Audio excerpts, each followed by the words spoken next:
Hello everyone, welcome है आपका grow your skill channel पे।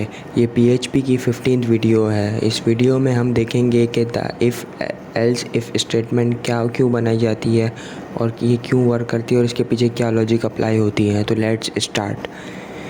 पीएचपी में जो पहले इफ़ स्टेटमेंट होती थी, फिर इसके बाद हमने एल्स स्टेटमेंट पढ़ी। अब हम आज के टॉपिक में द एल्स इफ़ स्टेटमेंट पढ़ेंगे। ये बहुत ही इम्पोर्टेंट टॉपिक है एल्स इफ़ का, तो इसको आप ध्यान से पढ़िएगा। तो let's start the example and definition.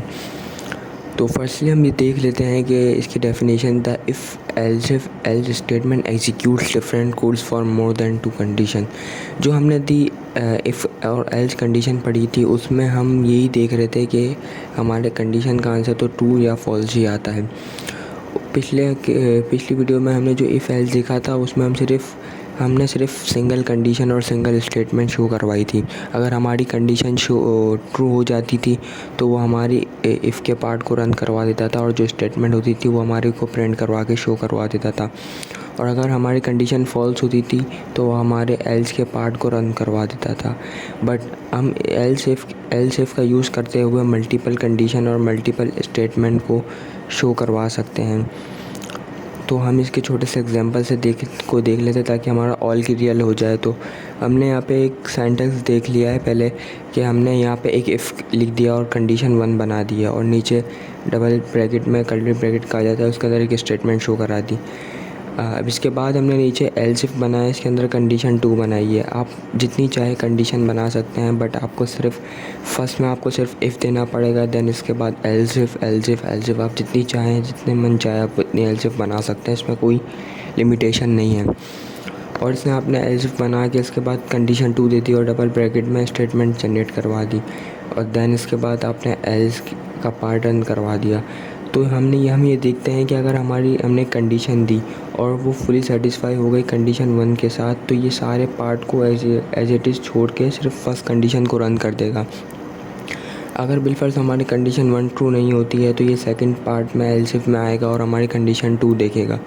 अगर ये कंडीशन ट्रू हो गई तो ये आगे के नीचे के तक सारे पार्ट को स्किप करके कंडीशन 2 को रन करवा देगा। अगर ये कंडीशन 2 भी रन नहीं होती और ट्रू नहीं होती है तो ये एंड में एल्स इफ़ के पार्ट में आएगा और जो एल्स का पार्ट है उसको रन करवा देगा। तो ये हमने देखा कि एल्स इफ़ क्यों बनाई जाती है और इसका बेसिकली पर्पस क्या होता है। तो हम अपने एग्ज़ाम की तरफ आ जाते हैं। हम छोटा सा प्रैक्टिकल देखेंगे, तो हम अपने एग्ज़ाम की तरफ आ जाते हैं और इसको स्टार्ट करवा देते हैं। दैन अपने विजुअल स्टूडियो कोड की तरफ आ गए और हमने एक इसमें फ़ाइल बना रखी है जिसका नाम है theelsif.php। ये वही फ़ोल्डर है जिसमें हम स्टार्टिंग से वर्क कर रहे हैं। तो लेट्स स्टार्ट द वर्क। यहाँ पे आके मैंने एक PHP का टैग ओपन और मैं क्लोज़ करवा देता हूँ।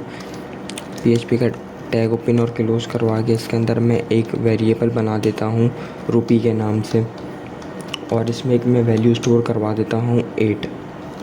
देन इसके बाद एक कंडीशन अप्लाई करवा देता हूँ, if $rupee is greater then 30, तो आप मुझे इको करवा दें। इको में आप करवा दें कि फ़र्स्ट कंडीशन इज़ ट्रू।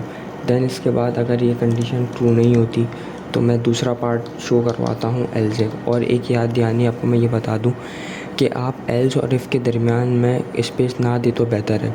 अगर आप स्पेस देना चाहें तो आप एल्स इफ़ के बाद स्पेस दे के डबल ब्रैकेट का बना सकते हैं, पर आपके स्टूडेंट बहुत ही गलतियाँ करते हैं। तो मेरा बताना फ़र्ज़ था, तो मैंने आपको बता दिया, तो आप याद रखिएगा।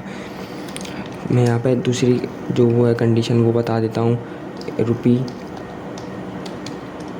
Is greater than 20। देन आप इको करवा दें कि सेकंड कंडीशन इज़ ट्रू।